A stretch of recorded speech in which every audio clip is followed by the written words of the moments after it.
My name is Matthew Algan, and I'm here today to inform you about the general public's view on health and eating disorders. We're going to focus specifically and most of the time on eating disorders, but I'm going to focus a little bit about the public health. One of the biggest things in recent news is last month the plus size model was released for the Sports Illustrated cover. Ironically, and something to think about, is that the current view on public health is actually very and extremely unhealthy. According to Mirasol.net, up to 10% of college females suffer from a clinically diagnosed eating disorder. That means that they've gone to the doctor and they have been prescribed a medicine or treatment for this type of disorder. In this speech, I'm going to be focusing on hitting 6 different main points. We're going to talk about what eating disorders are, who do eating disorders affect, the type of effects that eating disorders have, the general public's view of what is healthy, how social media has impacted eating disorders, and one of the main ongoing things that was actually started on a social media site in China. It was like Facebook, but we're going to talk about the A4 paper challenge. In order to understand what eating disorders are and the effects that they have, who they affect, how they affect people, we have to first understand what they are. An eating disorder it's a clinically diagnosed disease where people think that they are truly unhealthy or unattractive. Most of the time they think they're unattractive rather than unhealthy. Someone who thinks they're unhealthy will probably go out and work out, eat better, make a change. They may go on a diet, but this is still considered an eating disorder. Others who think they are unattractive will binge eat. They will stop eating to forcing yourself to throw up. So an eating disorder can be anything from dieting to not eating to working out too much to forcing yourself to throw up. Anything unhealthy can be classified as an eating disorder some way, shape, or form, one way or the other. Another thing to think about is that eating disorders not only harm the mentality of the person, they also harm the physical form of the person. I mean, losing 50 pounds, 80 pounds, 100 pounds, 200 pounds causes your hair to fall out. I mean, it causes throwing up, causes the acid in your stomach to melt holes in your throat. I mean, it's all around a bad deal. And the problem is this is actually a clinically diagnosed disorder. These people can't help this. It's not something that they can just change or fix. They need. I mean, eating disorders are they're extremely expensive and hard to take care of. Again, from Minnesota.net, up to 15% of all Americans will face an eating disorder sometime in their life. I mean, 2 of 100 women, 2 or 3 out of 100 women will face bulimia in their life. I mean, they will force themselves to throw up, and they will suffer serious physical and even more mental consequences. I mean, the physical stress from throwing up takes a huge toll on your body, but the mental stress is ridiculous from beating yourself up all day, every day, thinking you're never good enough. That's really it's a horrible disorder, and no one wants to deal with that. 20 million women and 10 million men will face eating disorders in the United States alone. And again, this is according to mysol.net, but I never realized how bad of a disorder this was. And after doing this research, I've definitely taken a different look at how serious this situation is. Let's consider some of the consequences from these eating disorders. According to National Eating Disorders.org, up to 5 to 10% of anorexics die within the first 10 years of contracting the disease. When you're anorexic, this means that you've simply decided to stop eating, or you eat one meal a day, you eat anywhere between 500 and 800 calories a day. This is just not enough fuel in term. Your body just starts to shut down. It breaks down muscle. It starts to eat itself away because you simply don't have enough fuel to run, and you don't have enough energy to do anything. I mean, the problem with anorexia, bulimic, anything like that is you lose all motivation for anything. You don't have energy to do anything. You're tired all the time. It's a horrible thing. And I mean, 18 to 20% of anyone with anorexia will be dead within 20 years of contracting the disease. I mean, that's 1 in 5 people that die in 20 years. I mean, in 20 years or less of contracting this disease. I mean, it's horrible, but this mental illness, it kills more people than any other mental illness. I mean, this is the #1 mental illness that kills anybody. I mean, suicidal, anything like that. Eating disorders kill more people than any other mental disease out there. Without treatment, up to 20% of people with serious eating disorders die. I mean, with treatment, the mortality rate drops to 2 to 3%. I mean, the problem is with the treatments, as it can cost anywhere from $500 to $2,800 per day, and usually with an eating disorder, you need to spend anywhere between 6 and 9 months. You're talking tens, if not hundreds of thousands of dollars for treatment for these disorders, and not everyone has the money to go through and do this. And I mean, another problem is that not everyone who has these disorders wants to admit that they have the disorder. They think that it's just normal, that they see themselves as unattractive, they throw up, they want to hide that, they don't want to share that. And it's a serious problem that's killing a lot of people.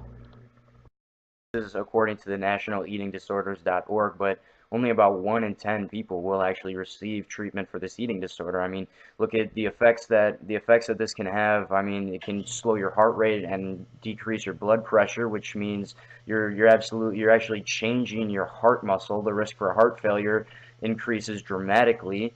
It reduces your bone density, so now you have osteoporosis. Your chance of breaking bones, you're more brittle. You can break bones easier. You're absolutely more brittle. Your blood pressure is lower. Your muscles lose their strength. You start to become weak. You get severe dehydration, which is horrible, because now not only are your bones brittle and your muscles are weak, but now you're dehydrated. So now you have a headache, your heart is starting to fail, your liver starts to fail, your kidneys start to fail, you start to faint, you feel fatigue. I mean, you get dry hair and skin loss, which is extremely common, but it's not really a cool thing to have. And another one of the things that really just blew me out of the water, is you actually get something called the growth of a dowry layer of hair. And this hair grows all over your body. It grows on your face, on your back, on your chest. It grows all over your body, and it's actually your body trying to warm itself back up from all the heat loss and the pain, the suffering that your body is going through. Everything is growing this layer of hair to try and recuperate and regenerate some of the stuff that it's lost, and it's actually just keeping the body warm, because the blood pressure falls, the heart starts to fail, the kidneys start to fail, the liver starts to fail, everything starts to fail and shut down. And this is like a last-ditch effort to grow hair and to actually warm the body back up to its normal 99.8 degree temperature. Thing to consider is who this eating disorder affects and who is really truly hit the hardest by this. And again, according to Mirasol.net, I mean, 50% of girls between 11 and 13 see themselves as overweight. There was a study done, and between 11 and 13 years old, 50% of those girls, 1 out of every 2 girls, saw themselves as overweight. They saw themselves as not attractive, and they wanted to make a change. They didn't think that they were good enough. They weren't comfortable in their own skin between 11 and 13 years old. This to me is just, it's not right. That's not how things should be. I mean, you should be comfortable in your own skin. You should like who you are, but that's not how it is anymore. And it's kind of really, it's sad to see. And 86% of people with eating disorders will be diagnosed, or they'll find themselves with this disorder by the age of 20 years old. I mean, so we're finding eating disorders in the youth. I mean, Facebook,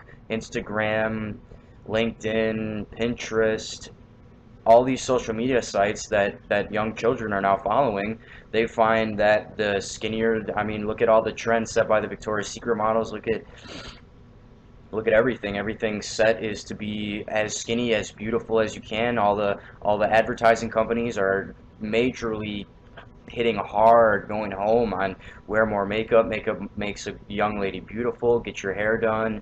Get your hair curled. I mean, these young ladies are starting to really feel the effects of the social media impact that this has, and it's really awful. Another thing, ladies, women, girls, they are not the only people affected by this. I mean, 20 million females are affected by this, but 10 million men are also affected by this. And these are statistics in the United States provided by Mirasol.net. But I mean, still, that's horrible. That's awful. I mean, young boys are seeing themselves as they need to start working out. They need to stop eating. I mean, the fact that people are actually stopping eating or causing themselves to throw up, it's not a good thing for the future of our country. According to the dailybeast.com, the definition of dieting and the drive for fitness is that dieting and weight control strategies reflect how dissatisfied an individual is with his or her own body size and shape. Besides being associated with the onset of eating disorders, these behaviors alone can diagnose to one's health. I mean, 42% of first grade girls want to be thinner. This fact is mind-blowing. I mean, I cannot possibly see that 4.2 out of 10 girls in the third grade see themselves as needing to be thinner. I mean, and this just reflects back to the social media part of the social media impact, the fact that social media has such a huge impact on eating disorders. I mean, alone Twitter, Facebook, and Instagram control the market. They're advertising the technology that they throw out there. They're leading the youth into such a bad place to be, and they see this and they see, okay, I need to look like that, I need to act like that, I need to be like them, and that's not how things should be. This leads me to my last main point. And this point comes from hellogiggles.com, not exactly a really great source to come up with, but I found that one of the things for the A4 paper challenge that one of the articles that they produced or published about that was extremely, actually really full of information. They actually did a study with 40,000 people, and it ended up being really fascinating. The A4 paper challenge is a piece of printer paper, a simple piece of printer paper, and what you do is you hold up to your waist. As you can see, I would fail the A4 paper challenge because they're saying that your waist size needs to be the same, if not thinner, than the piece of A4 printer paper. And an A4 piece of printer paper is basically your average size of printer paper, you know, the piece of paper that comes out of a printer when you print on it, no matter what it is. I mean, according to hellogiggles.com, the U.S. average women's waist size is 37.8 inches. And if you measure it, feel free to measure it, and the thing about the A4 paper challenge is it has to be the short side. If you use the long side, that is not what it is. The A4 paper challenge is the short side of the piece of paper. The short side of an A4 piece of paper is 8.3 inches long. We're looking at, I mean, that's awful. The average waist size is 37.8 inches, and the social media is saying that we need to be 8.3 inches thin in the waist, which I personally find extremely unhealthy because, as you can see, I would fail, and it doesn't really concern me that I fail. I work out a lot and I take care of myself. I eat well, and that's just what it is. I mean, I don't have any serious eating disorders, and I don't need to fit the mind of the social media. If I don't fit, then I just don't fit, and that's how it is. The A4 paper challenge originated from a website like Facebook from China. It was from a Chinese site, as just the way that they are set up as normal. Chinese people are just a little bit smaller than Americans. Americans eat far less healthy, and yeah, it is something to consider, but the Chinese are a little bit smaller than we are, so this isn't even really a fair comparison or something that we should be trying to do. Although if you look around, if you look on social media sites, I've found that a lot of American girls have posted pictures of them either passing or not passing this test online. Listening to the conclusion of my speech, I'd really like you to sit down and consider the 6 main points that I talked about. And those 6 main points are what eating disorders are, who they affect, how they affect people. I mean, the bulimic, the anorexia, the throwing up, the binge eating, the stop eating, the over excessive working out, unhealthy. I mean, anything with moderation is good, but if you eat celery every day and that's the only thing that you ever eat, you're still going to be extremely unhealthy. Other points being the general view of the public, the impact that social media has on not only the youth but everyone. Everyone wants to fit in. They want to be like Mike. They just want to fit in. They want everyone to like them. No one wants to be bashed on or looked at badly. No one wants to be seen as fat, unhealthy, or unattractive. And finally, the A4 paper challenge. Think about that. Think about if you pass or fail. Maybe hold up a piece of paper to yourself, and if you fail, say it's okay. It's not a big deal. It doesn't really matter. It's just something. It's something that doesn't matter. That someone started on a website as a joke, and it's been taken way too far. Take one thing out of my speech. If you take one thing, I want you to take this. I want you to make a difference make a difference. I mean, I don't know, do something great. Give someone a compliment, make their day, make them smile. And if you know someone who's actually suffering from this and isn't getting help, help them to get help. I don't, whatever it be, take them to a doctor, help them go get clinically diagnosed, get them on medication. But most importantly, compliment your neighbors. I mean, everyone loves a compliment, and a compliment will go farther than anyone could ever imagine. I mean, one simple compliment, hey, you look good today, or I like your hair, I like your shoes, it really does make a big difference in someone's day. Thank you.